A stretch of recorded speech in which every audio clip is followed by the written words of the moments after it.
Time for the ride home in ENC. Yes! Yes! Yes! This is your 5 o'clock drive with Patrick Johnson. Holy mackerel! More news, more interviews, more ECU stories than you can shake a stick at. Hey, stop shaking that stick. This is the Patrick Johnson Show. Pirates win! Pirates win! On 94.3 The Game. All right, hello again, everybody, and welcome. Monday edition of the Patrick Johnson Show. Pilk was in Friday. Appreciate that. We are up and running and ready to launch here on this Monday in a full week of action-packed shows now through Friday. Just to give you a little lay of the land, we're hoping to link up, and I don't know if we will, but we're hoping we could coerce David McKenzie to be on with us. David, of course, is an attorney. We brought him in to talk about NIL situations. Pilk, what was the other thing? The Texas Tech quarterback, he was kind of all over that.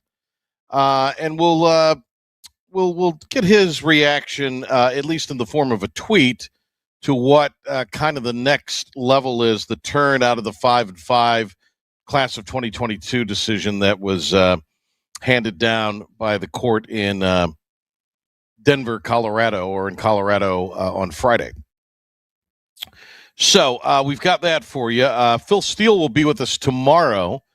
Of course, Phil has been making the rounds and continues to as we are inside of a week from week 0 games involving a couple teams from the Tar Heel State, the Tar Heels and TCU overseas, and a game that was supposed to be played in South America, but the pig farmers didn't want to go.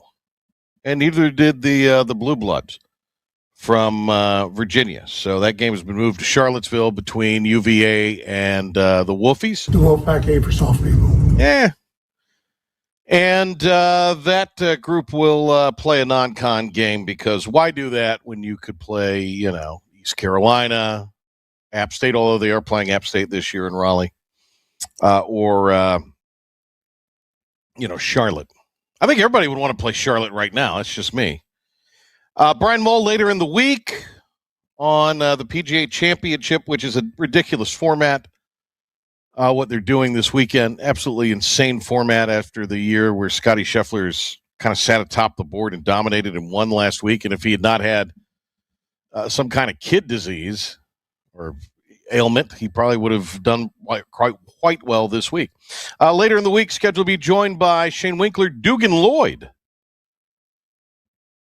still with Channel 7, and then the ECU Chancellor, Dr. Philip Rogers. So that's kind of the lay of the land for the week. Let's jump in on a top 5 at 5.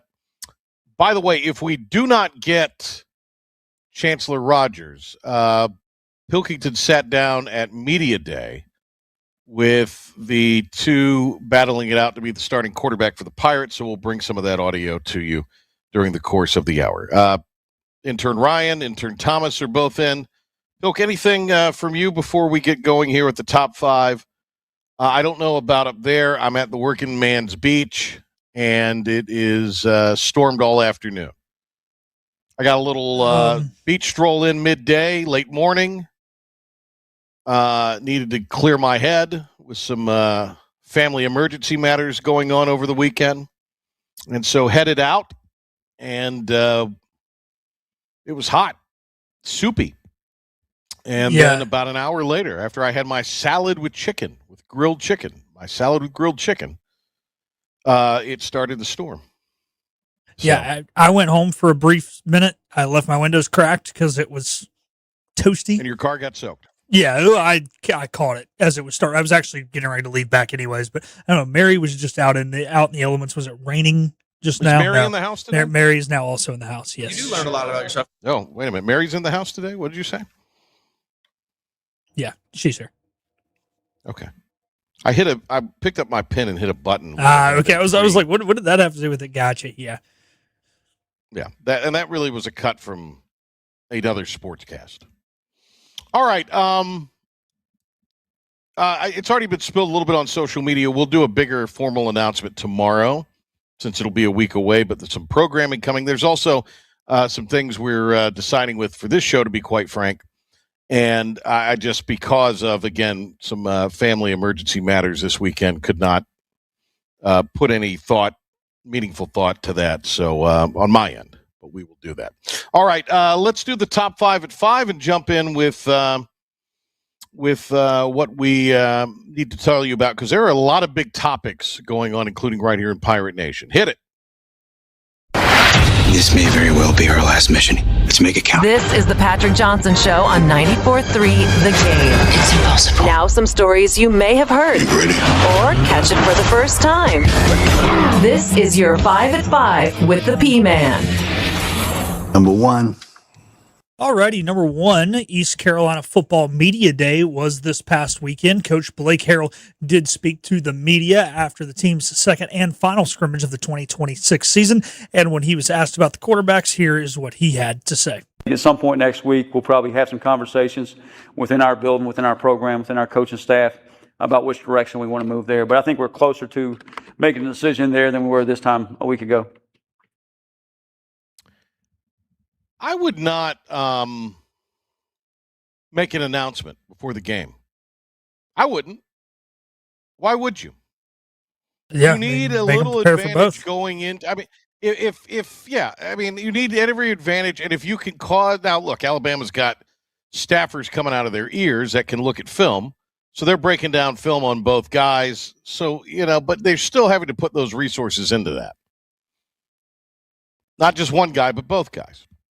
Yeah, make why the not? big budget team get some work done Right. down there. Make the big budget work. Make those interns that are there in the fiefdom that used to follow Orange Satan around, Nick Saban fans. Make those people do a little work. Make those folks do some work. Why not?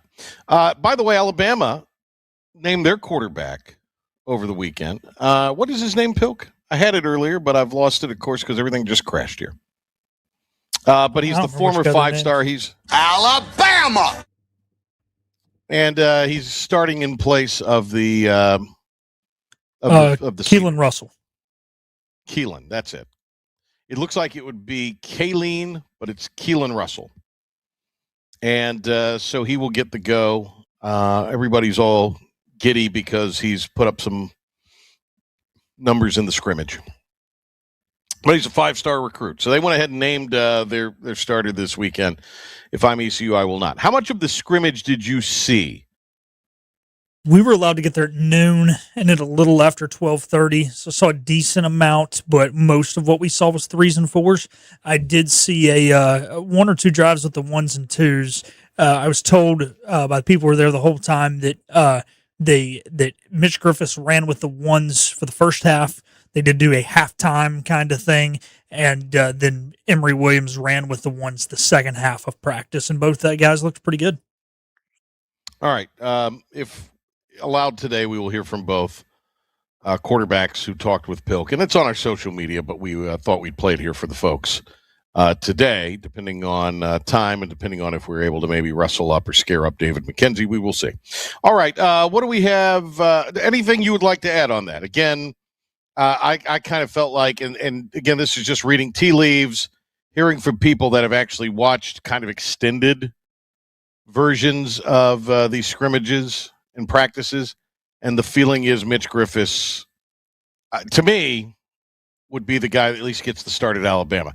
And I also think, too, he's been in some situations, and I understand Williams had some success at Miami and had some big wins in starts a couple years ago, but Griffiths just seems like with what they want to do running the football, he's a little more geared to that. He also, from what I understand, beautiful touch on the long ball. Yeah. Is terribly accurate on the long ball. So He is. I think it's Griffiths. And again, that's no insight. That's just kind of my gut right now. Maybe we'll get the announcement. By the way, a week from tonight, from Tiebreakers, Inside Pirate Athletics will make its season debut. And I need to talk to Dom and crew and a little bit about you this week about how we're going to handle that. But yeah, we do need to meet I about hope that we'll because be out I will be out. We'll have Dom Yeah, I know filling you'll in be gone. Friday, Monday. Be gone. I'll be down at Well, I'd like you'll be at to- the Working Man's Beach, baby. I'm gonna be in Clearwater, the home of the American Championships for baseball. Just throwing that out there. The East Carolina Pirates have won it each of the last 2 years. Just throwing that out there. You know what's a beautiful the beaches in Clearwater are beautiful. Beautiful beaches in Clearwater. So I hope whatever you are doing down there, Pilk, trying to maybe drink the Hulk Hogan store out of all of its beverages. I don't know, but I hope you will. I hope you will go and enjoy the beaches at least for a little bit, because those are gorgeous beaches in Clearwater. Yeah, I think Sunday's a beach day, and I think Saturday is whack a ball and a gopher hole day. Gotcha. All the games. So you're going to some kind of Chuck E. Cheese establishment there. All right. Yeah, okay. Maybe. All right. What do we have next? Number two.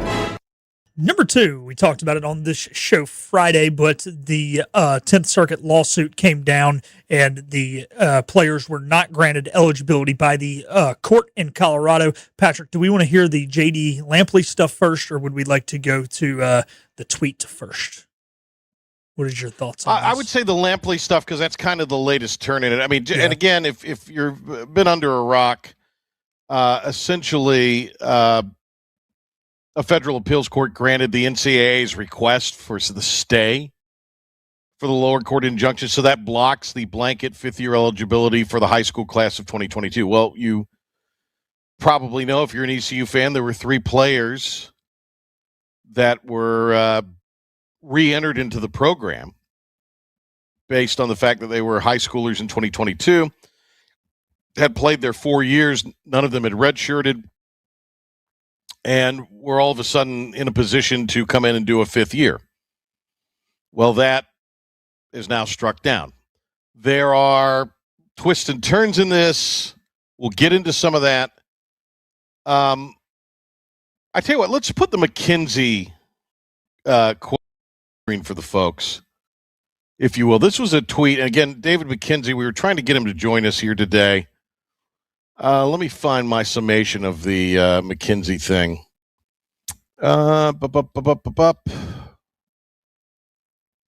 Basically, McKenzie is saying that this is now going to come down to what the states are going to decide. Kind of like what happened. What has kind of happened with some of these other deals, because wasn't it a state judge that granted the Texas Tech quarterback, and then eventually they just decided, I guess because of things with the pressure from the conference, it wasn't going to be. So correct. These state level judges now have a ton of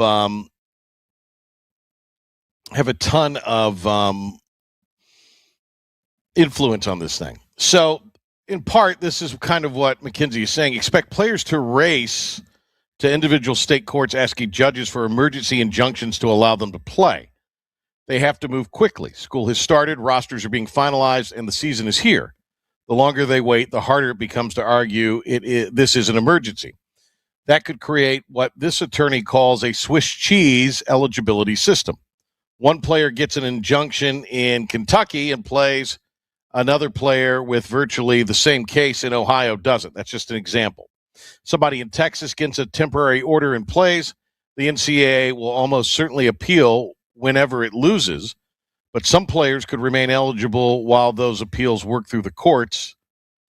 That's what he means by Swiss cheese. Now, I think today, and I don't know the exact case, but something with Northwestern, a player was granted time. And again, I don't know if that is something to do with this, or if this was something else, but it seemed to fall under this same deal. So that was what case where the NCAA has allowed somebody to come back, which makes no sense to me. So that's the David McKenzie, and he's the attorney we rely on for kind of sports topics. Finishes by saying, make no mistake, that system is inherently unstable. Similarly situated athletes can wind up with different eligibility because of geography, forum, procedural posture, and the judge they draw. Swiss cheese. I love that statement. It's a Swiss cheese approach. Now, J.D. Lampley, according to Hoist the Colors radio from earlier today, Stephen Igo reported this on his radio program. And what's happening basically is these individual states, players are getting on these lawsuits, and they are all granting temporary restraining orders to the players against the NCAA. And once that happens, if they get the temporary restraining orders, those players are eligible to play immediately. So right now, JD has joined one of those lawsuits, and if he gets clearance from that TRO, he would be eligible to play immediately. The other side of this for JD and his family is they're taking a risk on their side. I mean, they aren't doing this for free. If you're going to join a lawsuit, you're going to have to pay significant money. So him and his family are obviously doing that. They're taking the funds to take that risk, to which JD said, quote, "It's kind of like taking a gamble and a risk on yourself. But if there's a chance I can play again, I want to try it. I feel like it's worth it." So JD Lampley, and also that what that tells me is this is, and I don't even know if the universities can do this, but that is not going to be a university-aided endeavor on Lampley's part. That'll be something where he and his family are having to bear the brunt of the financial end of it. And that may be, and this is not to slight anybody, but this might be why you see other players elect not to go this route. As someone dealing with lawyers now, they move slowly and they are very expensive.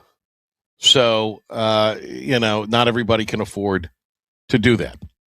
Now, you might be saying to yourself, what about these NFL players I'm reading about or hearing about returning to college? Former Ole Miss tight end Daquan Wright went undrafted, signed with the Eagles, and was claimed by Cleveland and spent time in the Browns training camp. Cleveland has now waived him, and Wright has an agreement to return to college to play for LSU if he clears NFL waivers, and he probably will. Wright is covered by a temporary restraining order issued by a Louisiana judge. That's all you need to understand right there. Yeah, for real. A Louisiana judge. There's no corruption in Louisiana's legal system or government system. So what do you think that Louisiana judge is going to do for State University? So it gives him an opportunity to pursue a fifth season ticket holder. Oh, probably getting upgraded to the best suite. If he returns to college, he would have to terminate his NFL contract and repay money received under it before playing a college game. So some boosters probably stroked a check for whatever that amount of money was for it to be returned. And again, this is a case where a state judge, and you will see this prediction all over SEC country. This will happen because there's something like 16 guys 16, yeah, that have already number. been granted, to come back and play for SEC schools. We're just going to, this is just the tip of the iceberg. But again, what David McKenzie was saying, how quickly does all of this work and make its way through? Now, you can cool damn bet your next paycheck. If J.D. Lampley wanted to go to the University north of Carrboro, a judge would pick it up lickety-damn split. Especially if J.D. were going to play hoops and could dunk and score 25 a night. Maybe if he went to Moo U, maybe the right judge it would get a little, or the wrong judge. The right judge look would at move, it. yeah, right. Maybe a JoCo judge. Yeah, someone like that out in the sticks. But it's going to have to be the right situation here, and it's going to have to be pushed by the right people for J.D. Lampley's case to get heard anytime soon. And it's going to be very expensive. Also, this has been filed in a different state. That is part of it, too. This is not even the J.D. Lampley one has? Yeah. Okay, where has that been filed? I didn't know that. Where is that? That's not, we don't know that. Or at least publicly. Well, that's interesting, too. That adds another thing. I mean, I guess it doesn't have to be in the state from which you plan to play. And because JD's from Virginia, isn't he? So maybe it's in Virginia. No, he's from North Carolina. He's from Rockingham. Oh, is he? Okay. Well, maybe it could be in Virginia. That's right over the border. Yeah. Could be a Virginia court that is hearing this. With all that said, that's also another reason why the 16 have gotten in, because it was a judge that granted the total of 16, and they're not all going to the same place in the SEC. It's a big mess. It's where it gets messy. It's where it gets really, really messy. It is a Swiss cheese problem. but we will see. Good stuff there. By the way, Yahoo Sports, this is just reported. Ross Dellinger reports that SEC presidents and ADs will convene in Birmingham tomorrow for a previously scheduled 2-day meeting centering on exploration into a conference-only governance model. The focus for now is on self-governance and not a competitive breakaway. Already seen as an unusual gathering, the meeting now takes on more significance as SEC leaders meet at a time of unrest. They must grapple with the eligibility situation where LSU may be violating the league's inter-conference transfer rule and NCAA policy banning pro players. But what about the Louisiana judge? The meeting's original intent focused on the move to create conference-only rules, enforcement, transfers, eligibility, the cap, etc., as a way to avoid legal challenges. All right. What do we got next, Bill? What number are we on? 18? PJ, I didn't know I was going to have to go to law school to understand how to do my sports radio job, but I probably should have went to law school just to know all this terminology. Hey, there was a guy one time that was a lawyer that was on the radio. Oh. He knew everything.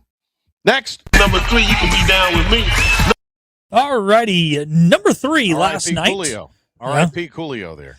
Last night or yesterday afternoon, in a game being played between the Indiana Fever and the Chicago Sky in Chicago, former NBA player and potential future WNBA player Enes Kanter was in the building, and he, we're going to let the TV broadcast kind of let them take us through it.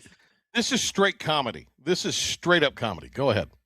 Before the break, this was the scene inside Wintrust Arena after Natasha Cloud got that bucket. She wanted her voice heard. We have talked about the conversations surrounding the W. That is Enes Kanter in the building today. And he has voiced how he's felt about the situation. Natasha Cloud voicing her opinion as well. Kanter was just escorted out. I'm not sure who the Dumbo was calling the game. But you notice what they've always called it the W as a way to kind of shorten it. Kind of a, trendy, cutting edge thing. But now they refer to it as the W in a sense as if it's an entity. But what does the W in WNBA stand for? Women. Right. So it was great for me, hilarious for me to hear that dweeb announcer make the statement about wanting the W's voice to be heard. Now, do you want a woman's voice to be heard or not? I'd rather not. Enes Kanter Freedom is what he goes by now. I would say Enes Freedom Kanter. That seems to be a better ring to it, but he goes Enes Kanter Freedom, which is fine. I guess, Pilk, this was without kick. He was on there describing what went down. One thing I do want to say, though, PJ, did you see the whole clip from the audio we just played where the girl who did it is complaining to Caitlin Clark, and Caitlin Clark is trying not to just burst out laughing? Right. Because she knows the girl's crazy. Too. Yeah. Okay, sorry. I just want to throw that out there. The girl that was complaining, does Kanter say what she said to him? Yeah. Oh, yeah. Well, I mean, he uses letters instead of words because... Right. But he says basically, well, okay, all right, let's play that. This is from Outkick. Sophie Cunningham shot a 3, and I put my hands up to celebrate, right? Literally a couple position later, Natasha came back and started screaming and yelling and said, she's not going to sleep with you. And I was like, I am not trying to sleep with her. I'm just here to protect women and support her. And then obviously after that, she started yapping and she started to walk towards me. And literally I just got up and then I was like, I'm just here to protect women and that's all, right? And then she started to yell. She started to use some very heavy language. She started to actually cuss. And I was very shocked that there were a lot of kids and there were a lot of teenagers was at that game. And I just cannot believe that she was just cussing and using those F-bombs in front of all these kids. And that is not, I mean, I'm sure she's loved in Chicago and many kids and idolizing her and stuff, but that's not a WNBA athlete should react, you know. And then anyway, and then after that, the security guy, came, and then I was like, listen, you need to leave. I was like, can you please tell me why do I need to leave? They said, look, you just need to leave. And then they literally, I don't want to say they dragged me, but like they pretty much like pushed me to leave the gym. And then after that, I had a conversation with the police officers, which I respect a lot. I was like, listen, I was just there to protect women. All right, I'm looking up something real quick. It may not tell me this or not. Okay, Natasha Cloud is a part of the LGBTQ plus the rest of the alphabet community, which is fine. Good for her. Is she projecting what she would like to do as Sophie here? Maybe. Maybe. I mean, Sophie's cute. What's great about this is Cantor, who's declared for the WNBA draft. Woman, noun, adult human female. That's what his shirt said. And I guess she got upset. Now, we don't know if he was saying anything to her or any of the players during the course of the game. I did read an account from somebody there that said he spent a lot of his time. He probably took 4 or 5 dozen photographs with fans during the course of the game. People coming up wanting to get selfies with him. So, he paid his premium $25 courtside ticket. And a player went at him. Now, look, if he's violating code of conduct for those seats, if he's saying something profane or vulgar towards any of the players or participants, he should be escorted out. But it looks like that this lunatic stormed at him and instigated it, and then he is thrown out. Well, and I'm just going to go on a limb, Patrick, and say if you're already kind of on edge amongst the fan base, you're probably not going to go show your rear end. He probably wasn't doing any of that stuff. I mean, we don't know. Well, but again, we don't know, but I'm assuming none of that has come out, and that would have come out at some point during the course of today, and I've not seen it anywhere. And so my other question would be, again, he has woman on his shirt. Pilk, what does the W in WNBA stand for? I don't know anymore. Woman. Well, they don't, but you and I know it's woman. Yes. Or women. And so he's declared himself he feels like a woman, as the Shania Twain song goes. And so he's declared for the draft. Wouldn't this be some form of transphobia or transphobic behavior then from Natasha Cloud? It is, who's an advocate of the LGBTQ plus XYZ? It is. I mean, it's somebody who's trying to be, Do we want to hear her coach's response or no? Oh, we have her coach's response? Yes. Well, let's hear from this brilliant mind.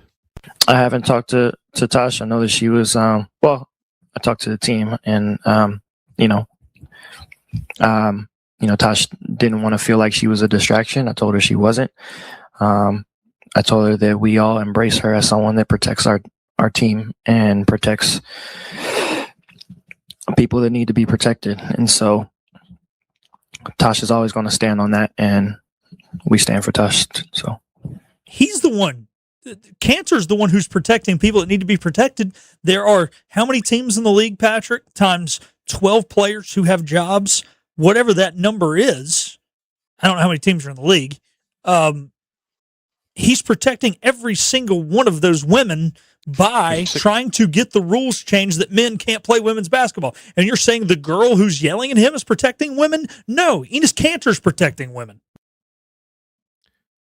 I love how he said at the beginning, and I off a little bit there. I've got some technical issues because of the web here, I think. But anyway,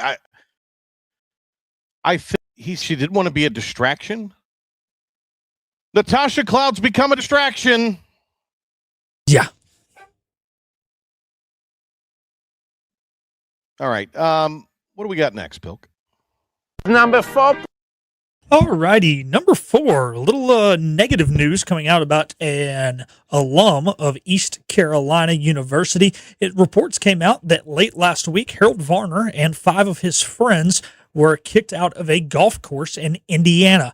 The golf course, Bear Slide Golf Club, put out a thing on social media that said on August 18th, middle of last week, Harold Varner booked a foursome on the tee sheet. When he arrived, about 30 minutes before they were 30 minutes late, for their tee time, brought 6 golfers. We recommended that they play with an additional group and split into 2 threesomes. On the first tee, that they insisted they should be allowed to play as a sixsome. The starter informed that was not allowed. After asking the starter 4 more times, one of the group members told the starter that he was being rude and that he needed to calm down. Another person from the group defended the starter, saying that he wasn't being rude and he was just enforcing the rules of the course. Then Mr. Varner again asked the starter if they could play as a sixsome. The starter said no, but he would ask the pro shop if they would like Mr. Varner, or asked the pro shop 3 separate times if they could play as the large group, which they were informed they would not be allowed to, especially with another group coming in behind them. The groups teed off as 2 threesomes. They played the first 3 holes this way. They combined on the 4th hole. They were then asked to leave. I'm not going to keep reading all of this word for word. Pretty much they, were politely asked to go. Harold Varner responded, and they said before teeing off, they were asked whether they could play in a 3-versus-3 scramble style. When the starter declined the request, they respected the decision and played as 2 separate groups of 3. The first group would complete the hole, watch the second group play into the green, then proceed to tee off on the next hole. At no point did the 6 golfers combine to play as a sixsome. There were also groups immediately ahead and behind, and play was not being delayed. So they claim at the end of the 4th hole, the starter spoke to the second group and asked everyone to leave the course because he believed that they were attempting to combine. And it goes into a couple other things, but that's the gist of it. Well, and then Harold has since his own statement, we're respect. We're not holding up pace play. We went off as 3 twosomes, blah, blah, blah. So I sent this when I saw it last night to you, but I also sent it to a couple of other of our golf buddies, and you probably know who they are if you listen to the show. And to a person, well, this doesn't seem like Harold's behavior. This doesn't seem like something Harold would do. But with that said, also to a man, they said, why is Harold going to a muni? Why is Harold going to a public? I get it. There's a everyman charm about Harold. But you're a multi-millionaire. Find a private exclusive club, book it where you can play 6, which clubs generally don't do. They might let you play 5 on a slow day, but just book back-to-back tee times and do it that way. You got the cash, dude. Do it. It's not a good look. And look, the whole LIV thing this weekend, I love that the guy from Raleigh won. Oh, that was cool there at the end with the birdie on an 8th, his 18th. He made a hell of a shot. Yeah, he made a hell of a shot to hold off Rahm. DeLasso, whatever the name is, he's from Raleigh. Went to St. David's, private school kid. And so, I kind of thought that was a great moment, but obviously the backdrop of what's going on at Lynn, you have some of the other issues that are going on. Bubba Watson showing his tail, yelling, but the fan was, yelling. Specters, all noise at those things. All right, we've gone way, way hot here. Let's go do another one here, so we can get them because they're screaming. Take a break. Number 5. All righty, number 5. San Francisco 49ers principal owner and CEO Jed York was arrested Sunday morning in Ohio. He was initially detained on suspicion that he was engaging in prostitution during a human trafficking task force operation. So this was not, from what the reports are coming out, it's not like he flagged down a girl who was walking on the street and she was an undercover cop and he's being slapped with a little fine. Sounds like he might have been in charge of some of said prostitution. Well, they've apparently reduced the charge to disorderly conduct. He's from Ohio, apparently. They got him in a trailer court with someone that was prostitution. So I think maybe the task force name. It seems like this is a simple prostitution, but the task force name obviously kind of tells you trafficking, which we know is a terrible situation. That I don't know if I'd be hanging out in a trailer park in Palestine if I had millions, if not more, billions of dollars.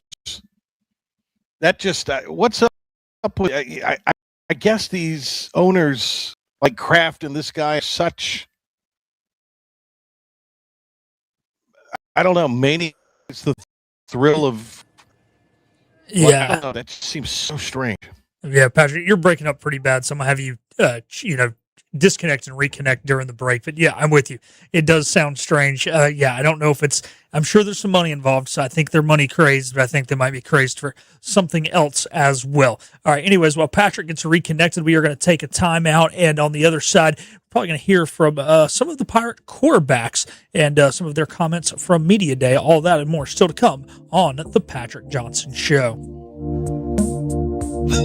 You have a choice when you invest in insurance, and when you choose First State Insurance Advisors, you're working with people you can trust. Clark Stallings has deep ties in the community. His team, including Keaton Smith, Regina Asby, Phil Leyva, Max Joyner Jr., Max Joyner III, and Ginger Smith, provides knowledgeable and professional advice. First State Insurance Advisors is an independent insurance agency. They offer all types of personal insurance as well as various types for business. Call or email First State Insurance Advisors today. We want to be your trusted choice agency.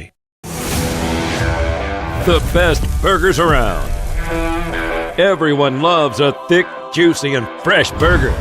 Tiebreakers in Greenville, plus the all-new Tiebreakers in Winterville. Do real burgers better than anybody.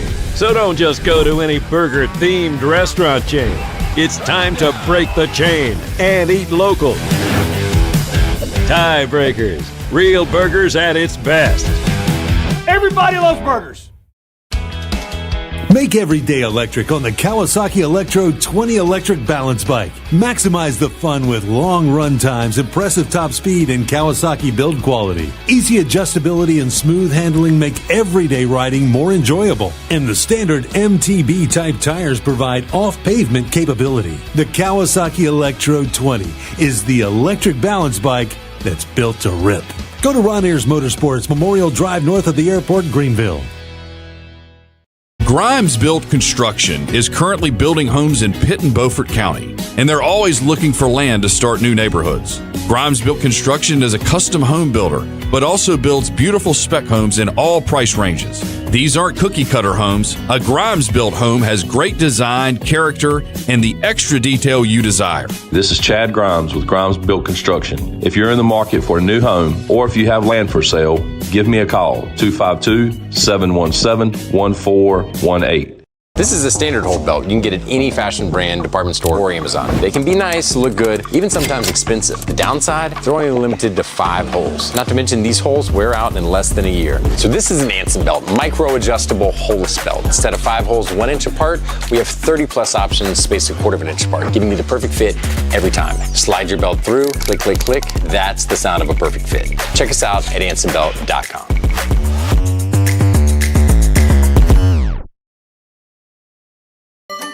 Your confidence makes everything look good. You see the world in vivid color, not black and white. Swing through your neighborhood Fantastic Sam's Cut in Color and let our experienced stylists take you from everyday to extraordinary. Fantastic Sam's hair salons are locally owned and operated. Our full-service salons are conveniently located in Goldsboro, Kinston, Greenville, New Bern, Jacksonville, and Calabash. Stop in today at Fantastic Sam's, where the possibilities are endless.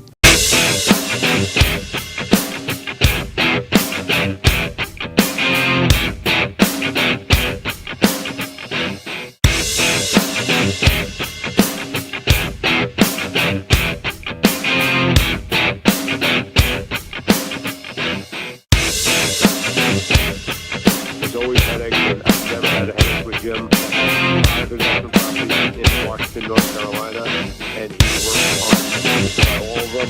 So he's the best contractor that I know in the area. This is Henry Hammond, and I too am a customer of Wells Roofing and Gutters. Jim Wells did the gutters on my home years ago, and I highly recommend him. He's reasonably priced, and you can count on him to do what he says he's going to do. If you need roofing and gutter work, call Jim Wells at 252-227-8403. That's Wells Roofing and Gutters, 252-227-8403. Listen up. He's talking about. Sorry. Patrick Johnson Show on 94.3 The Game.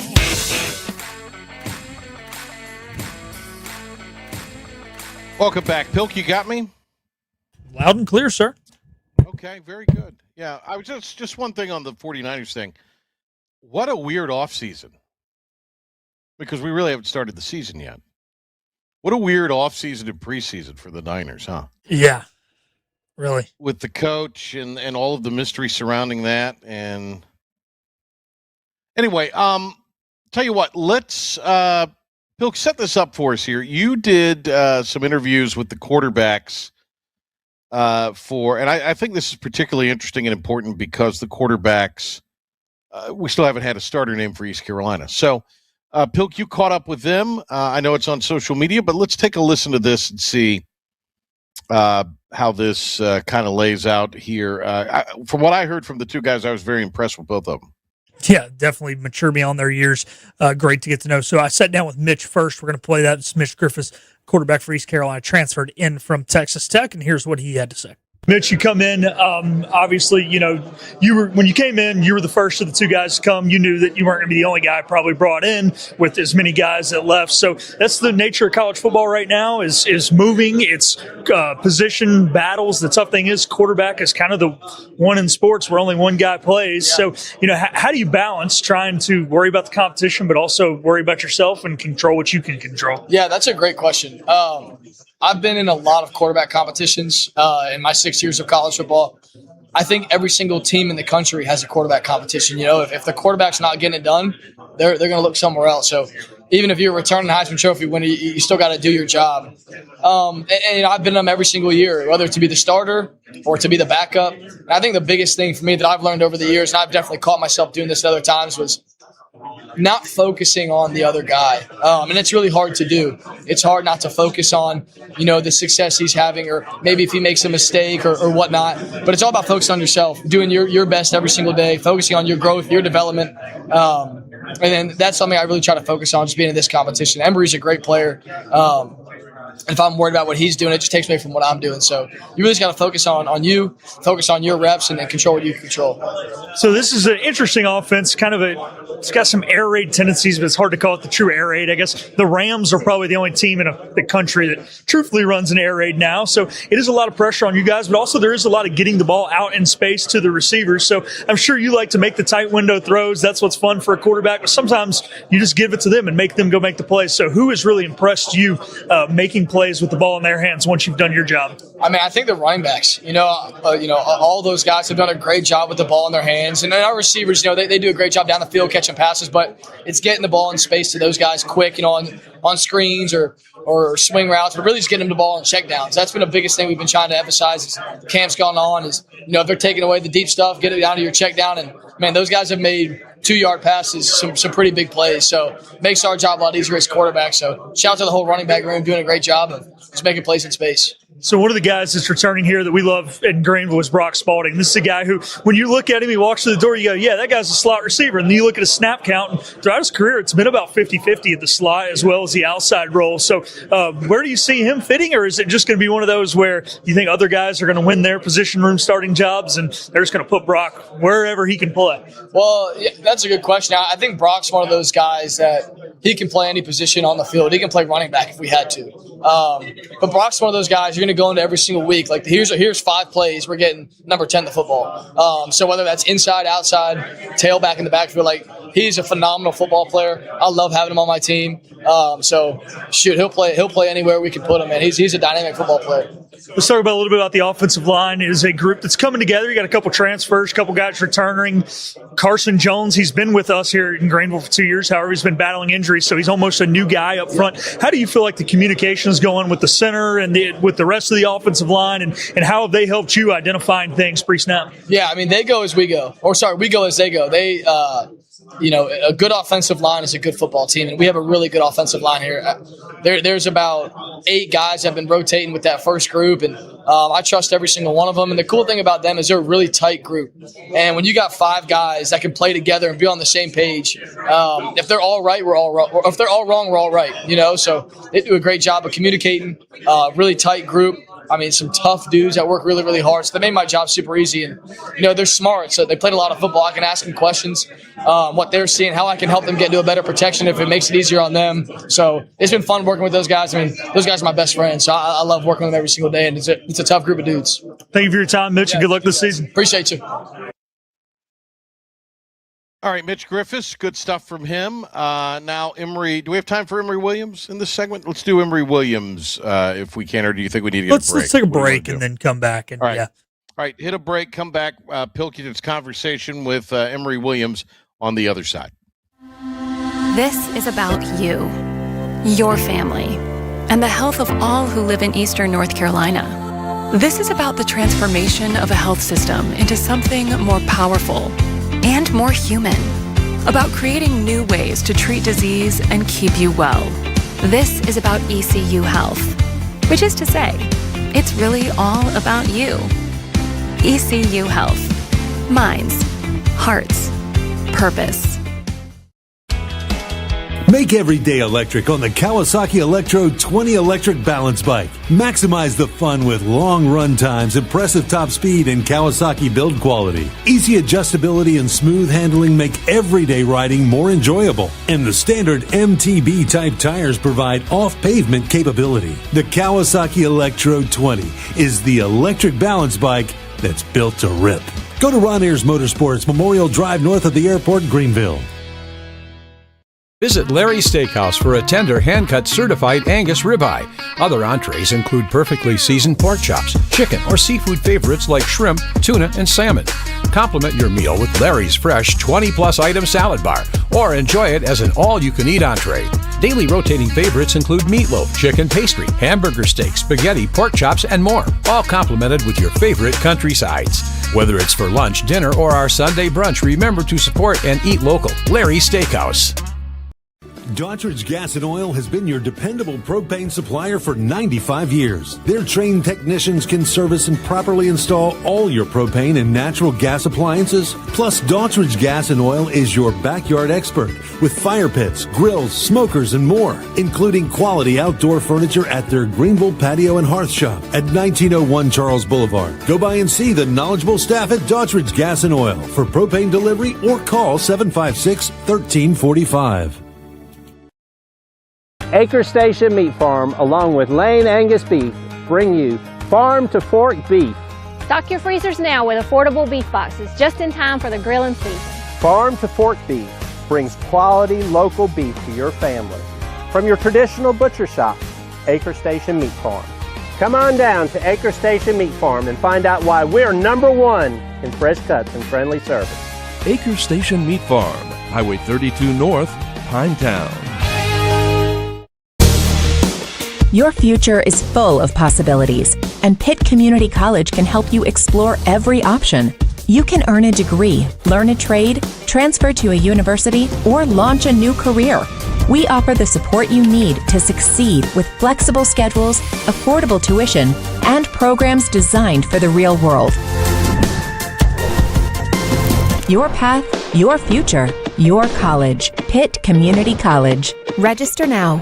Heating and air conditioning has been in the keeping you comfortable business since 1961 on Hooker Road in Greenville. Steve Rhodes, second generation, gives each customer a 100% satisfaction guarantee. Wilson Rhodes is an independent trained comfort specialist dealer specializing in new installations, home replacements, and service agreements on all makes and models. Go online at wilsonroads.com and finance up to 60 months on qualifying equipment. Hot or cold, get the job done right. Wilson Rhodes, you'll be comfortable in no time.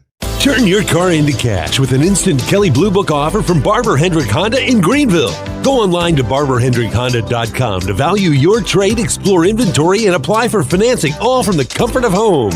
At Barber Hendrick Honda, we have great deals on new inventory and an extensive used inventory that includes all makes and models. Schedule service for your vehicle online and take advantage of our monthly specials. Barber Hendrick Honda, a proud member of the Eastern North Carolina community at the point of Greenville Boulevard and Memorial Drive.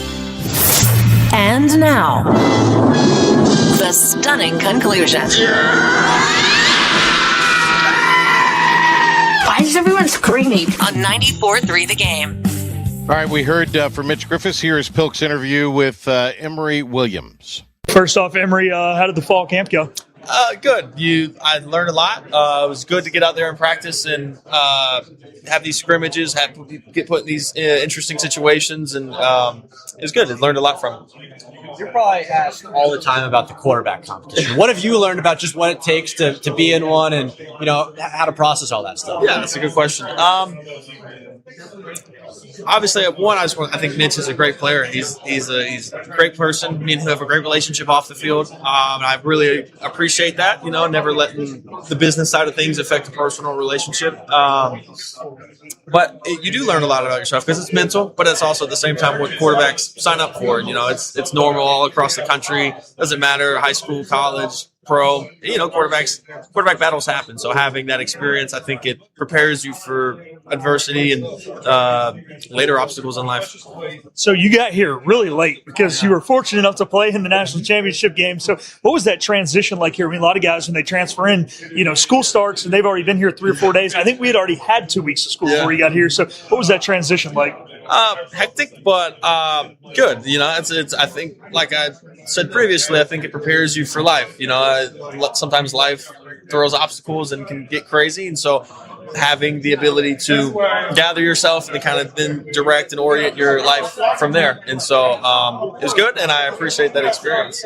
Away from the barbecue, or away from the football, I should say, what's really stuck out about Greenville? I was going to ask about the barbecue, but what's been your biggest takeaways from the town and just the area? Yeah, that's a great question. I love Greenville. When I first got here, I was like, wow, it's different. It's unique. And then since I've been here, I've had a lot of time over the summer, in the spring even, to go out and explore and find new restaurants. I love finding food. I love finding good eats.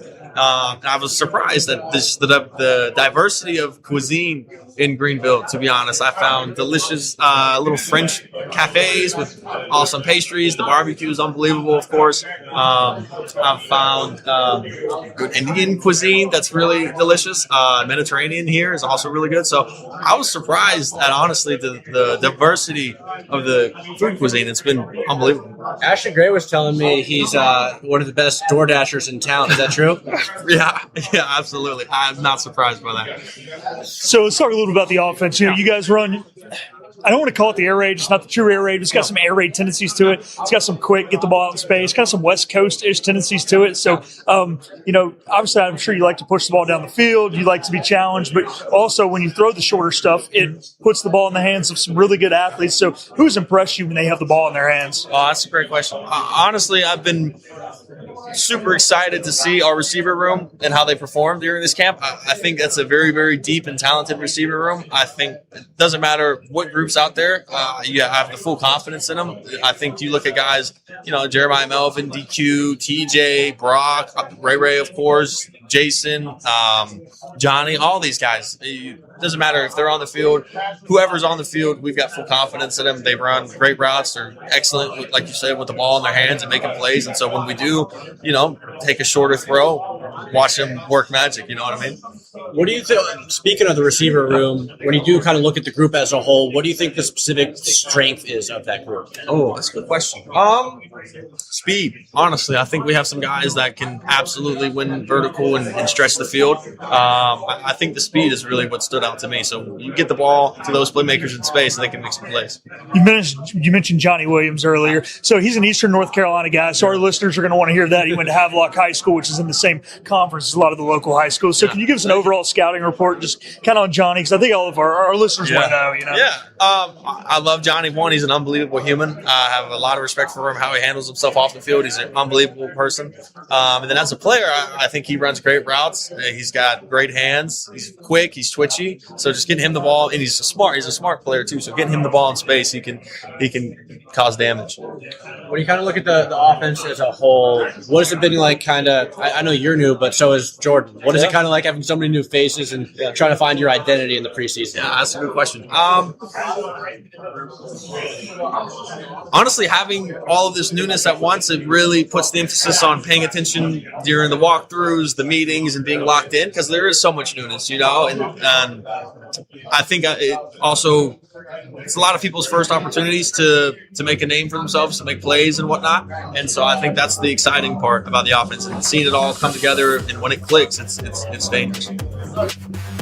Attaboy, Pill, getting it back to football and off cuisine. Attaboy. All right, back with Phil Steele tomorrow on the Patrick Johnson Show. Looking forward to having him on with us. Have a great rest of your evening, everybody.